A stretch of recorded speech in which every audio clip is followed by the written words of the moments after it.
Ah, there it is. The product of over 200 hours of work, a month of my life, lots of trial and error. Has me wondering, was it worth it? Well, I think it's pretty cool. We have to go back to when this idea started. I created this image of the Carbide and Carbon building in Chicago about a year ago, and I've been staring at this massive print on my wall for months, just trying to figure out how to build this thing. With all these intricate details, I figured the only way I could pull this off was with a 3D printer.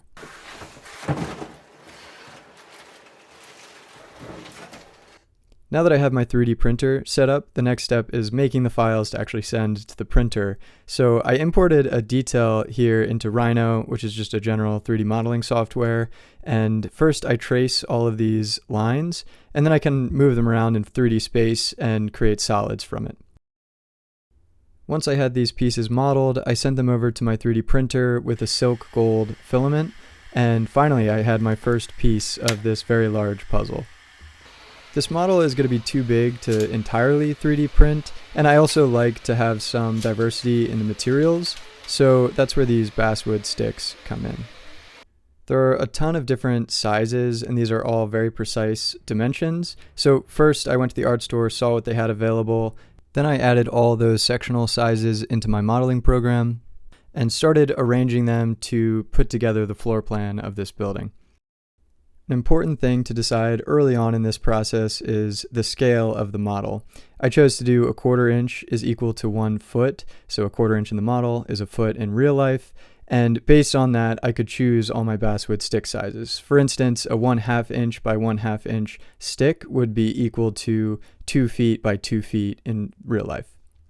Here I started to develop the 3D model, basically extruding out the plan I created and starting to model in the windows. Between each window is this detailed spandrel section, and I modeled this in the same way as that previous gold detail, where I added in a drone image I have of that detail, traced all the lines, extruded them, and got them ready to print. One thing that made this modeling process a lot easier is paying attention to symmetry. So I don't have to model everything, I just have to model one portion of it and then mirror it along its axis. I did a few tests and decided that it was best to print the windows laying down flat rather than standing up vertically. It took less time and I thought it looked a bit better as well.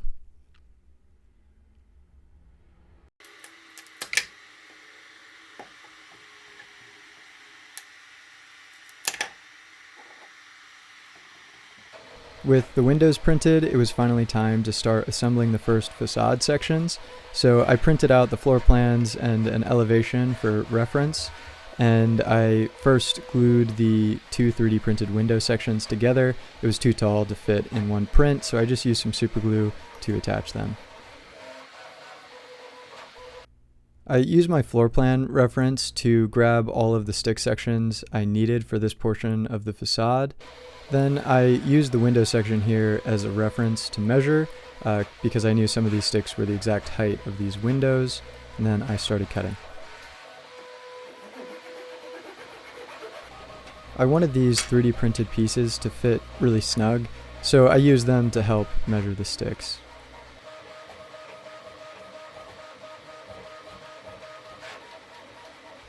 Every step of this process required a lot of precision, so I was very careful with 1, making my measurement mark, and 2, making sure I was right on it as I was cutting.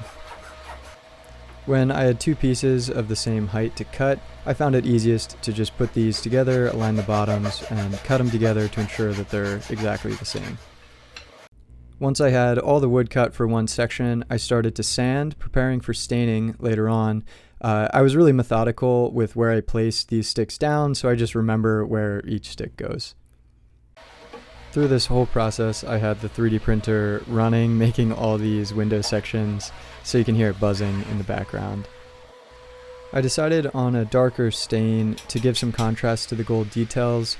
The actual building is more of a dark green, but in architectural model making, it's not about creating a totally accurate photorealistic version of the building, but more representational. So I really just cared about that contrast. I decided to stain these before I glued them together, because if I got any glue on the front faces of this wood, the stain wouldn't be accepted properly. One by one, I glued each of these sections together, and these clamps came in handy to keep everything tight. The final step was a clear coat to add some durability and give the wood a finished look. It was super exciting to finally see all these materials working together with a more or less finished facade section. I just had to glue each of these individual pieces together now, and I got some longer 6-inch clamps that made this pretty easy. Look at all those windows. The 3D printer has been busy, and I just have to build a bunch more facade sections. The process is the same, just measure, cut, sand, stain, clear coat. You get the point. Just look how satisfying it is to slide these 3D printed details into the wood. Love it. For these little gold details in the facade, I just created chamfered holes in the window sections, and these fit in really nice. I probably had to take like 3 or 4 different trips to the art store to get more wood. I was very methodical again with organizing all these stacks. Some of these wood sections vary by like a 1/16 of an inch, so it's kind of hard to tell which is which. So I just kept them neatly arranged in piles. This helped speed up the workflow. Now comes the fun part of turning all these 2D facade sections into a 3D building. To do this, I custom 3D printed some corner brackets. These helped ensure that the corners were 90 degrees, and I designed it with these screw holes, so I pre-drilled the holes and then screwed these sections together.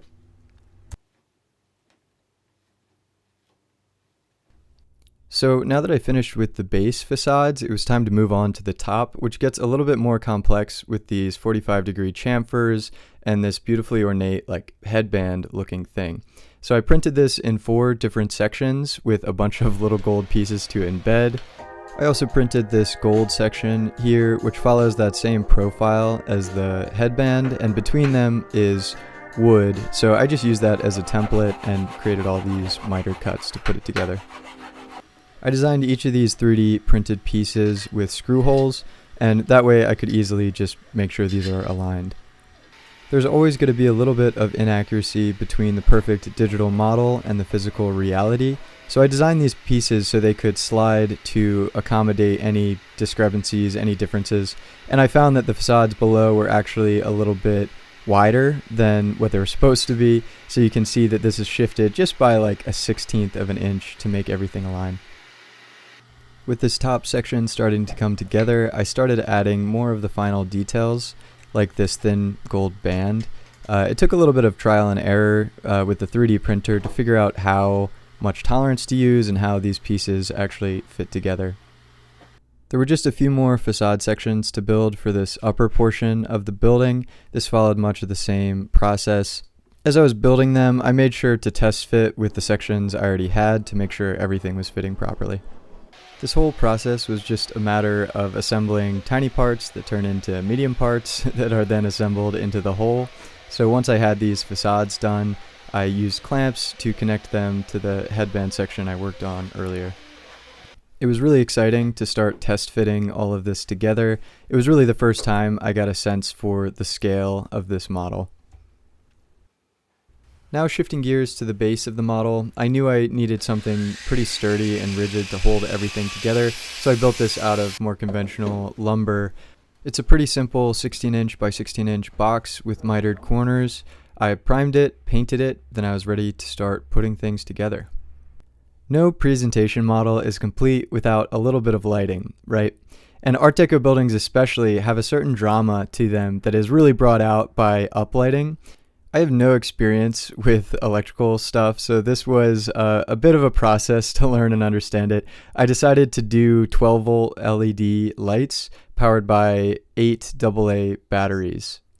I got these little clips that made the process way easier. I could just put the wires from the LED in one end and my main wire that's running throughout the model in the other, and things just worked. I drilled a couple holes into the base to mount these switches. There's one for interior lights and one for exterior lights that I just pushed the switch up from below.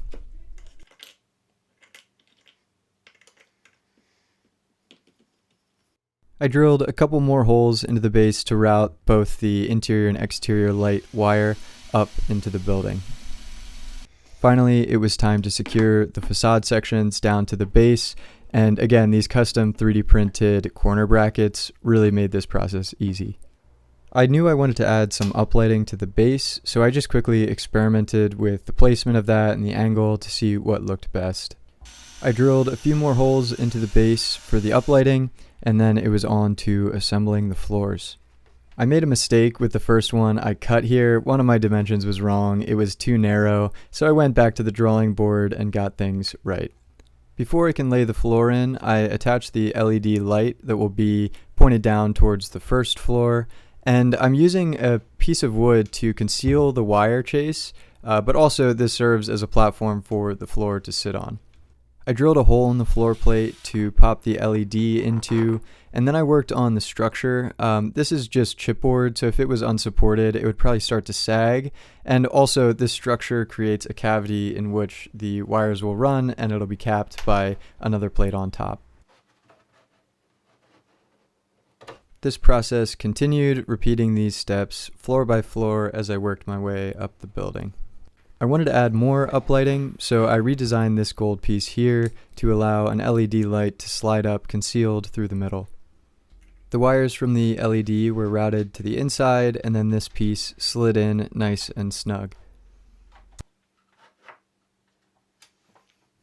This was the most complex floor, where you have the interior light, but you also have these exterior lights that are routed up through the corners. I had to drill holes through the supports of the floor to make this all work, but it came together nicely. One of the most iconic elements of this building is the big spire on top, so once I worked my way up with the floors, I added this cross bracing that will hold the spire. You can see here that some of the spire is just a matte yellow, and there are more shimmery gold details embedded in it. I thought for a while about how I wanted to do this. One option was to get a matte yellow filament, but in the end I just decided to print the details that were glossier on a different axis. This just gives the 3D print material a different finish. The spire was too tall to print in one piece, so it's two pieces put together, and then I just laid in these little chamfered details similar to how I did that headband section before. I also added in some uplighting for the spire with these gray pieces, and these are designed to hold the LED lights at a 20-degree angle to point them back towards the spire. When I designed the spire, I added some holes for screws. This is to connect it back to that cross brace frame down below. This created a nice stable connection and also allowed the spire to be removed if I ever have to move this model around. Now all that was left to do was gluing in these miscellaneous pieces. It's generally a good idea to wait to glue until you absolutely have to, just in case things need to shift or you have to make adjustments, but it felt great to finally secure all of this stuff in place. At the base of the model, I designed these 3D printed pieces to hold the LED lights, and there's also a light shield so you only see the uplighting and not the bulb itself. I wanted to cover the joint between the top and sides of the base, so I designed this piece here using some of the motifs from the building, but I ended up deciding that was a little bit too much. I didn't want to distract from the model, so I opted for this more simple design. And now for the finishing touch. I was so excited for this to arrive. I ordered this custom engraved brass plaque that has some information about the building. I mounted this to the base with a couple screws. This thing just makes the model feel so official, and the brass matches the switches as well. All in all, the material cost for this model was around $400 between the filaments, the wood, the electrical components, and this brass plaque. But I think it was all worth it. I'm super excited with how this turned out. Thanks for watching the process.